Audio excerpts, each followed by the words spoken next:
I think that's due to the difference in gender. So we have very different ways of interpreting the world.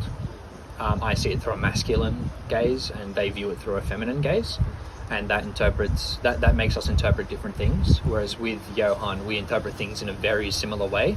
We both see them through this masculine gaze of people who had emigrated to the country with that sort of family ideal.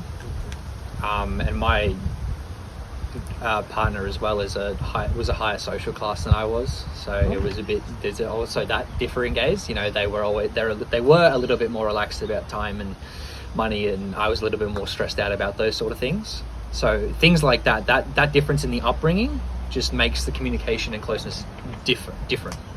Well, I mean, it's just a difference in how you live your life. I think some people are a bit more relaxed about it, because sometimes I've met people in higher classes who are always stressed out about maintaining and growing, whereas some are more relaxed about it, especially in the youth of people who are higher classed. I think they don't see they see a different aspect of the world and how it works. I think people in lower classes see people working for not too much money, whereas in higher classes they're able to work and then invest the money and then stop working because they can live off their investments and things like that, which is what my partner's parents were able to do. Like, they've been retired much longer than my parents, and they're able to live off investment properties and things they had since they were young. And that's, I guess, changed the way that they see aspects of the world. I wasn't privy to that aspect of the world when I was growing up, so I never viewed that aspect. I was stuck with my vision, and that's changed the way that I handle myself around those aspects of the world. What change do you have to do? What changes do I have to do to achieve what goal?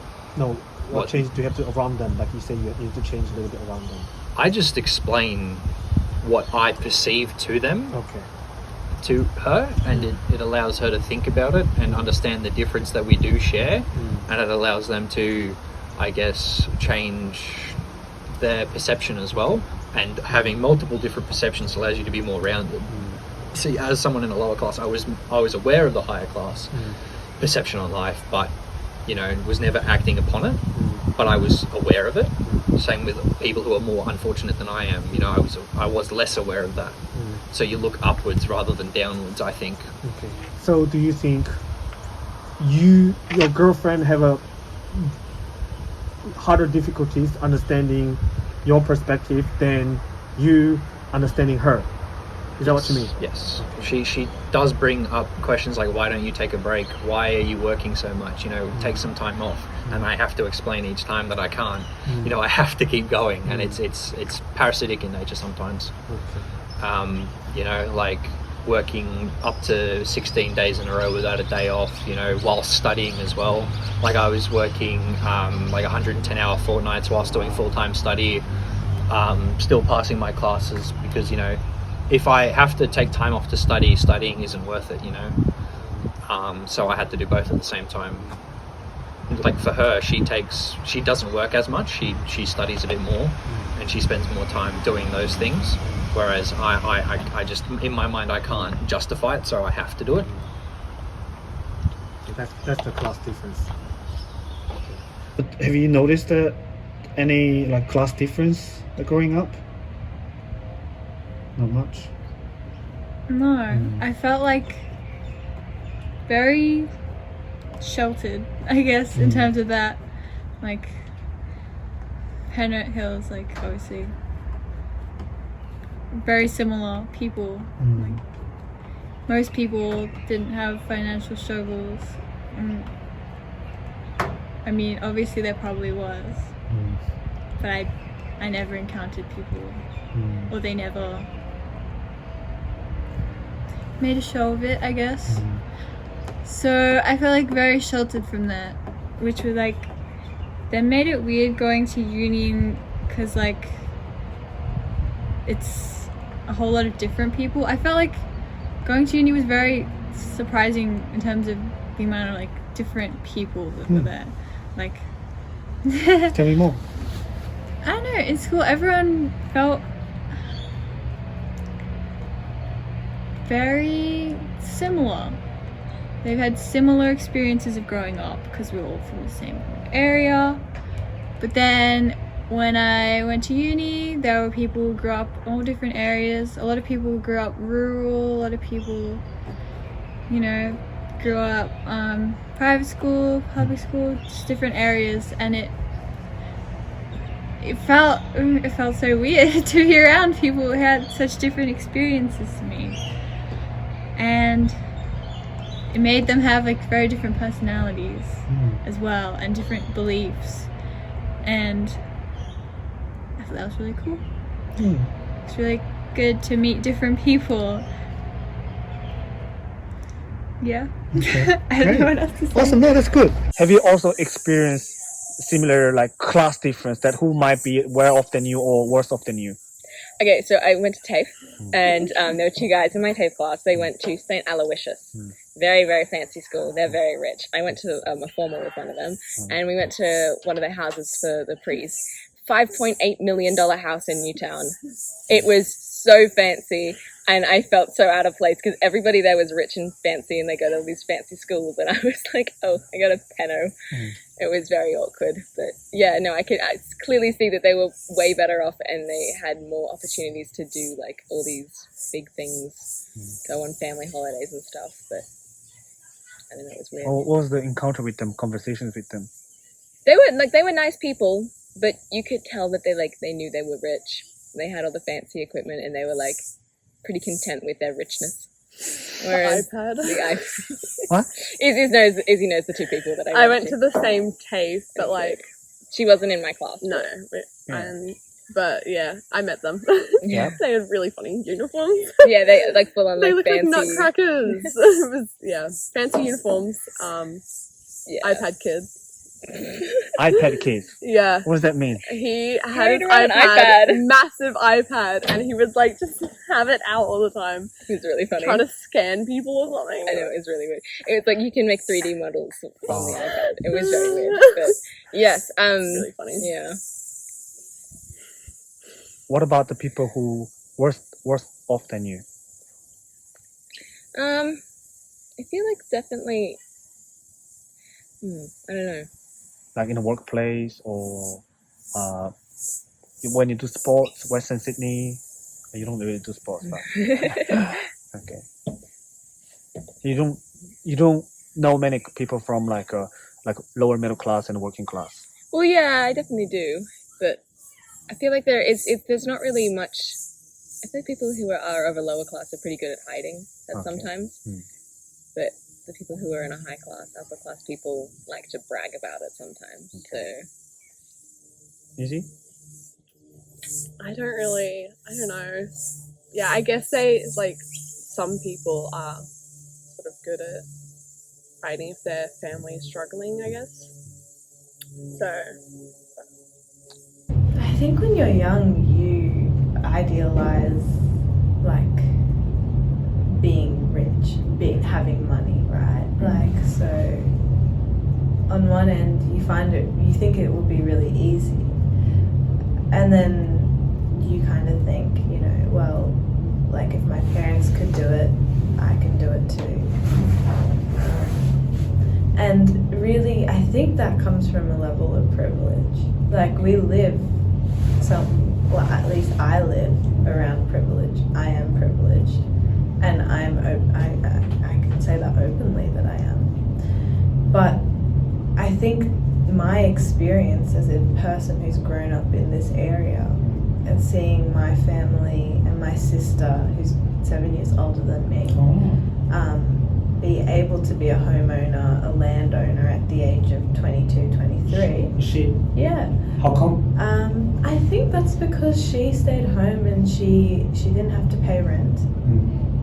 She went to uni. My parents paid for everything, and she could just save her salary, and as a result, she had enough money to pay a deposit.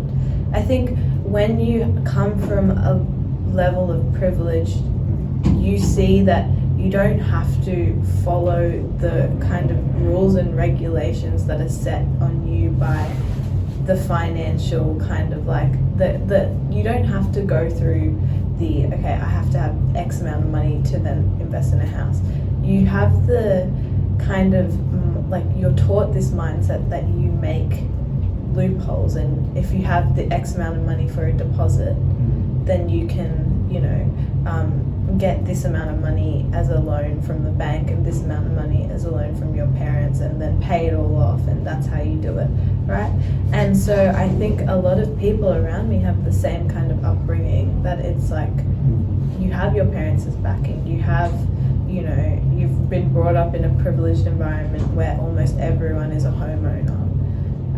And so you're not really out of the bubble, you're not outside of the bubble, so you kind of deal with the optimism. Another thing is, like, it's all about mindset. So it's like, if you think you're privileged and if you've been brought up in that it's easy, it can happen, it's almost as if it's not a hurdle for you, it's not so far away. So I don't know. So what does your sister do for living? She's jumped around a bit. She now she's moved out. She's in Canberra. She's working at DFAT, Department of Foreign Affairs and Trade. So like, yeah. And then before that, she was an architect. So wow, yeah, big change. Yes, big change. So how did she get a job over there in Department of Affairs? Well, she did a lot of civic work. So she did a lot of charitable work, and she made a lot of connections, and then from there she realized she's really into foreign affairs, as I am, and then through that then she did, and she's she's not on a great salary, but I think that's the thing, it's not that, you know, you have to be on a great salary, it's that you're surrounded by people who are saying it's easy, because that, like, that's all we know, and as a result it kind of is bolstered by this idea of, okay, my friends, my family can do it. I can find loopholes around the system and find a way to get into the market. And I think that's why we're so optimistic, is like, I don't know if it's my generation. I, on the other hand, am a bit iffy. I don't know if I will be able to be a homeowner. Really? But I hope I can. But I how would come love to. you seeing your sister being successful like that? Yeah. How come you're not feeling optimistic? Because I want to work in the public sector, and she does work in the public sector now, but you don't get paid crazy amounts of money in the public sector. Unless I start a business and I hustle, which I don't know if I really would enjoy that at all. I don't think until I'm very old I will be able to afford that. Otherwise, unless I'm highly successful and I'm someone who's at the top, which again, I would have to think about where my life stage is at, and if I want to be at that point at whatever time. Wow. That's how I'll be figuring it out. Okay. Yeah. Very strong class difference growing up. Because, you know, you are like 100%. quite well off. Tell me about the class difference. 100%. I was a kid who lived in a 1-bedroom apartment in Eastwood, and I would go to my friend's house who have my mate had 5 bedrooms and 4 bathrooms. Oh, What do you need it for? And he was an only child. really? What do you need that for? Who's So- that? I want to know. Huh? Who's that? Oh, you wouldn't know him. He's from primary school. But yeah, like, that's just stupid. Like, I definitely experienced it, 100%. But I was never the type to be like jealous or be like, oh, I wish I had this. I told you I was happy. Oh. Okay. What about the people who worse off than you? I never knew anyone personally that was worse off than me. Oh, really? Yeah, I would just see them in the street or something, but I never knew anyone.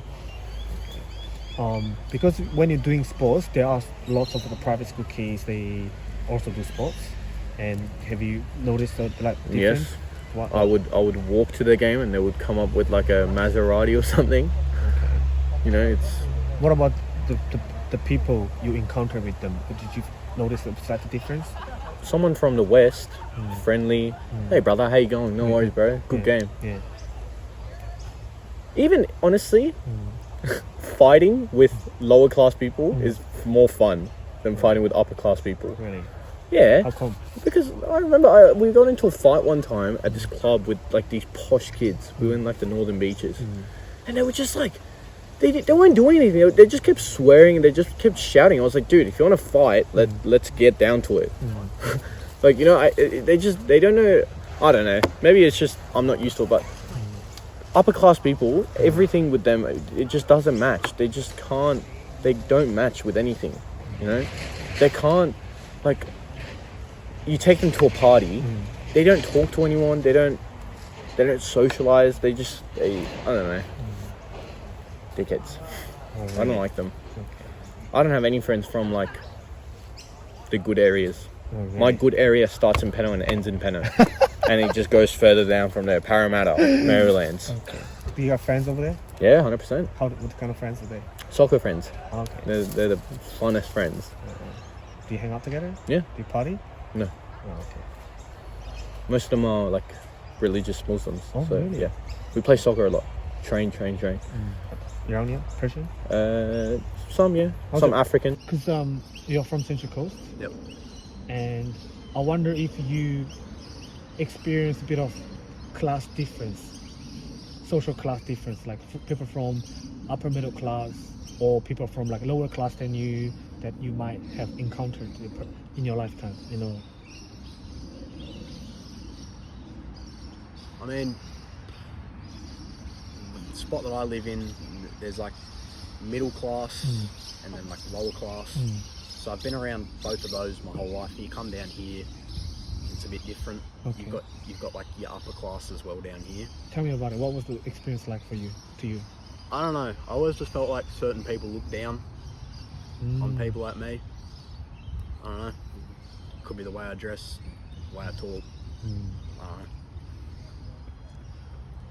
They just don't think of me as like the same as them. Oh, really? Even from the school? I wouldn't say from the school, because at the school everybody just ended up coming to terms with that I don't live down here. I'm a bit different, but they all just sort of got used to it. Okay. What made you think that they kind of looked down on you? How did you experience that part? Just the way they'll give you like a look, like a dirty look when you're walking. Like if you see somebody walk past you, they'll give you like a side eye or something. Oh, wow, really? And you just sort of like, righto. You just get used to it after a while.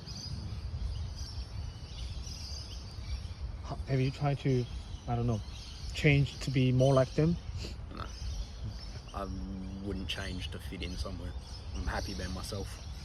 If people want to look at me as like a dick or something different, I'll just let them be. That's their opinion. I'm not going to change myself to fit in with other people. Was it more comfortable in the Central Coast compared to here? Or no? It's the same?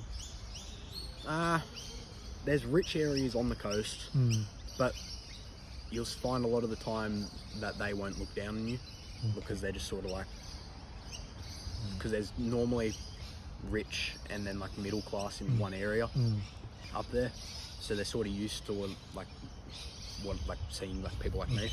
Whereas sometimes down here you go into areas and they're not used to seeing people like me walk around. I don't know. Really? Is it because of the certain style that you dressed up and the hairstyle? What is it? I don't know. It could be the way I dress, my hair. I don't know. I love my hair though.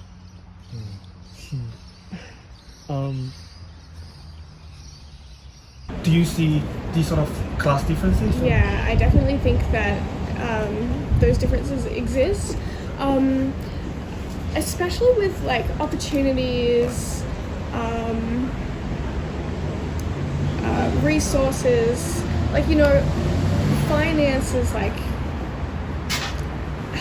if you have money, you can do like anything, I think, and yeah, definitely I think that climbing that sort of class ladder is really difficult and would take a lot of work.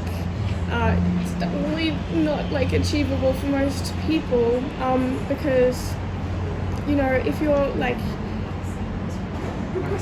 for example, like if you're making your own business and that's how you start like making enough income to like, you know, have a better life, have to get your business popular, you know, and that takes a lot of work in itself, and things like that. It's like, it's not always achievable. So if you are born into like upper middle class or like upper class, then you can do whatever.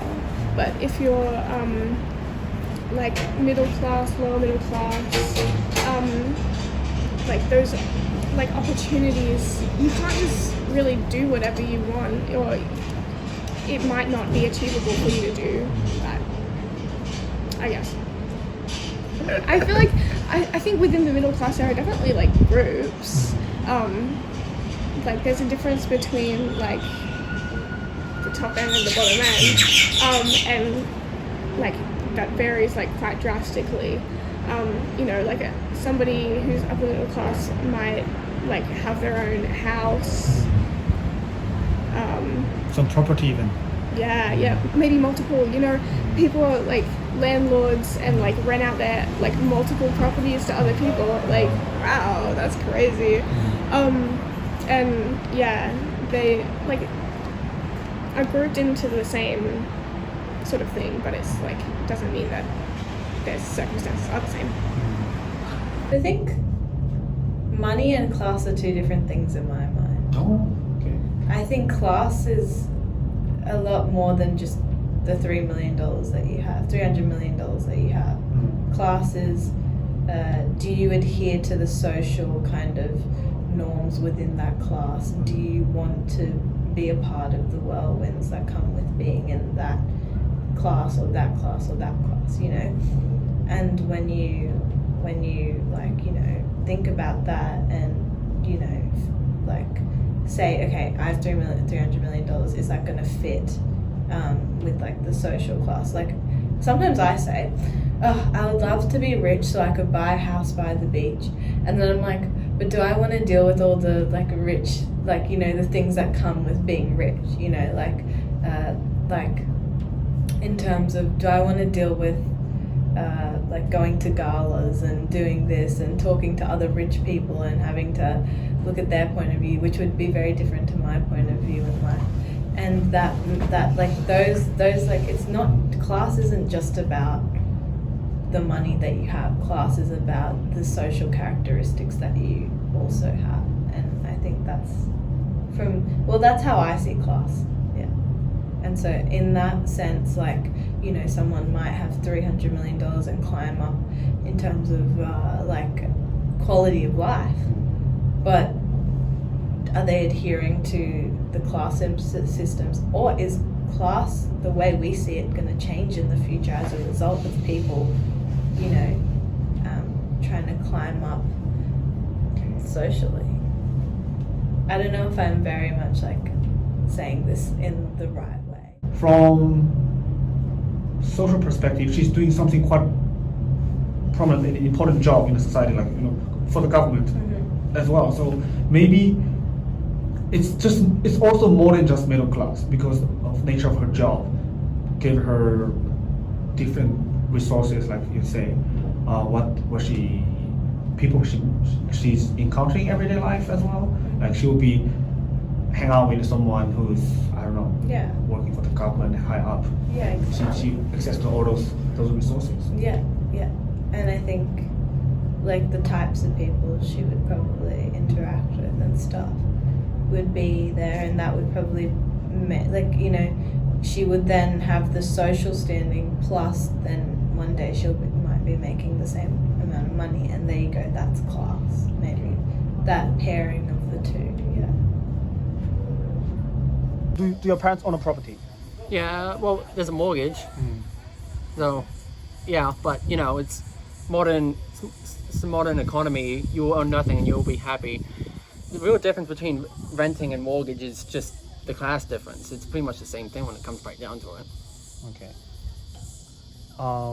Have you personally experienced some sort of a class difference growing up, or witnessed it or experienced it? Not consciously, but I'm sure everyone has. Can you talk about your experience? I mean, that's my point. Not consciously. I'm sure I have, but I don't know. Okay. So you haven't really associated with people from like working class or lower middle class? Oh or no, in upper middle class. I mean in Penno, you know, I feel like there was quite a mix between the classes.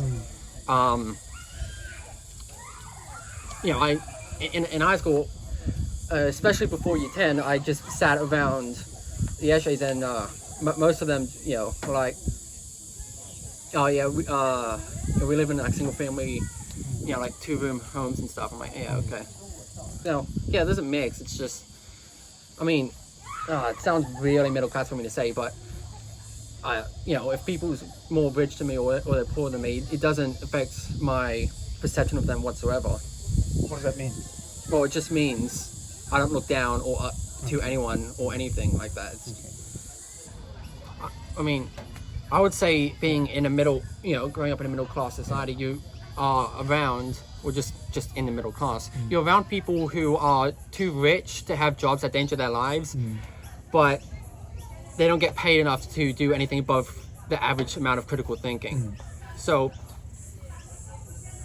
middle class is pretty dumb. It's full of people that are out of touch with reality and are not, you know, they don't do enough critical thinking. So, you know, that's you know, in the, you know, it's, you see conservative parties always appeal to that kind of demographic. You know, you got Howard's Forgotten People, Scott Morrison's Quiet Australians. It's always the same. You know, it's people who think their voices aren't being heard to start being loud. And what about the people who's worse off than you in a different suburb or different country even? Have you visited Pakistan? Yes, I have. Okay, so when you see the difference between different country or your own hometown and also a different suburb, have you lived or visited a different suburb? Yes. So when I went to Pakistan, it was my first time ever going in 2019. In 2019, Okay. and I drove past kids doing school on the side of the road, and I also, my great grandma, she started a school for girls there, where they do like a funding program to get lower socioeconomic girls to then go to school and become like nurses and doctors. And so I went to that school where my grandma started. I went and saw it, and these girls, they came from such rough backgrounds, and it was just really eye-opening to me that I live in a bubble myself, and I'm very privileged. Yeah. How do you think we're ever gonna close the gap between such a disparities that you mentioned? I don't know if you can. Like, I want to be the most optimistic person, and I want to say, like, I will do, like, I want to work towards, you know, closing these disparities. Like, it's my life's goal to, you know, like, work on something like this. But I'm not too sure if it's possible. Like, the extent, the scale at which, you know, these disparities exist, it looks like it's really impossible. And also, when you think about it, it's so complex. Can you really close the gap? Do people, like if I look at it from my Western point of view, and I'm looking at it towards like the Pakistani worldview, me as like a Westerner coming in and trying to close some inequality gap, you know, like I'm not white, but it's a white savior complex, you know, like I'm coming in and I'm making their life better. No, I don't want to do that. I want to, like, it's like, you have to think, like,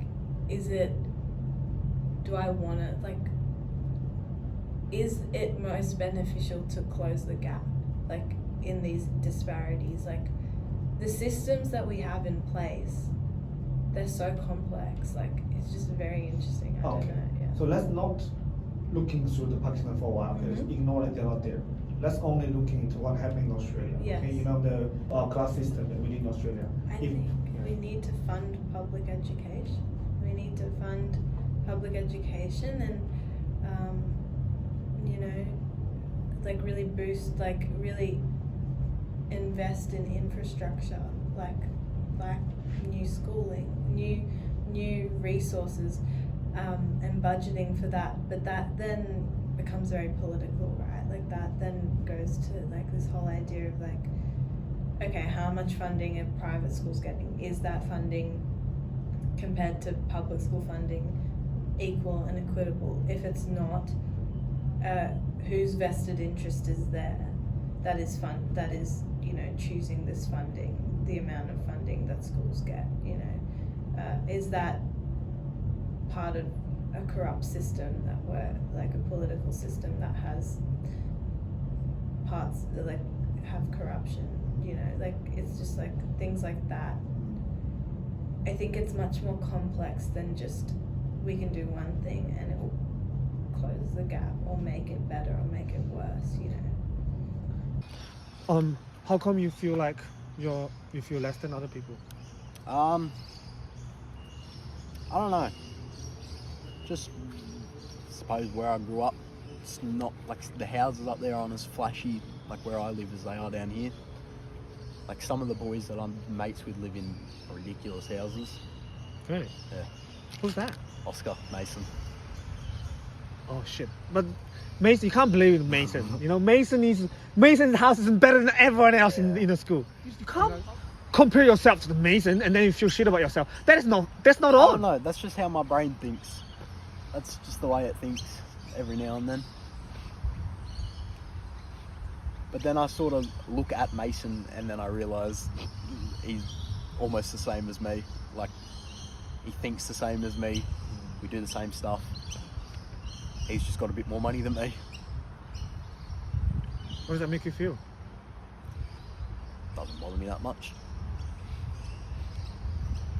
I feel like I've had a good life with the amount of money that we've been dealt. I've had all the fun I can. Oh wow. What about the school-wise at school? What do you mean? Like, does the fact that you're not doing, pretty well, school-wise, like that's make you feel bad about yourself a little bit? No. Nah. I never really. After like a while, I just sort of realised I didn't care that much about school. It didn't interest me. I didn't put in any effort to it, pretty much. But how come you still go through so much trouble, wake up early in the morning and come to school every day, like for your whole high school life? I wanted to drop out in year 10 when I could have. But Dad said to me, I may as well finish now. And I just couldn't be bothered to argue with him. Wanted to make him proud of me. So I finished high school. Have you experienced a class difference? Yes. Tell me about it. Well, my old school was in St. Ives.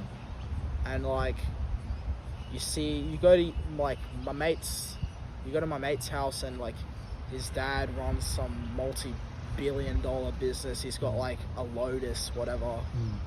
And then like, you just drive home and it's just like a normal, just like whatever. Like, I don't know. I don't really care. It's just a bit jealous. But yeah. Yeah, I don't know. What about someone who's like, underprivileged than you? Have you seen the poverties and some struggles? I mean, my mom and my dad actually, they kind of both did. Like, came from like literally nothing. Okay. Because like their parents escaped the camps and had nothing. So like, they had nothing. So I've just like heard stories. I don't know, maybe how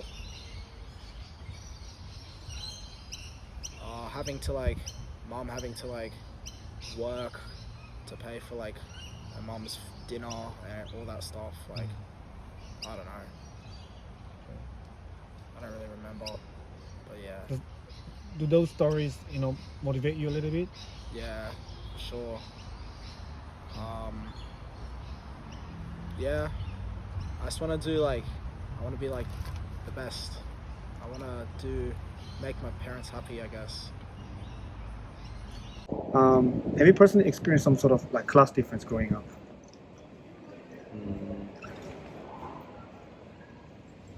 No, because in my school there were like everyone was sort of the same. There was no like something like rich kid or so everyone lived in houses. Everyone was many foreigners actually, and yeah, many immigrants, like past immigrants, and their children were the first ones to go to that school and to be in Germany. So yeah, not really.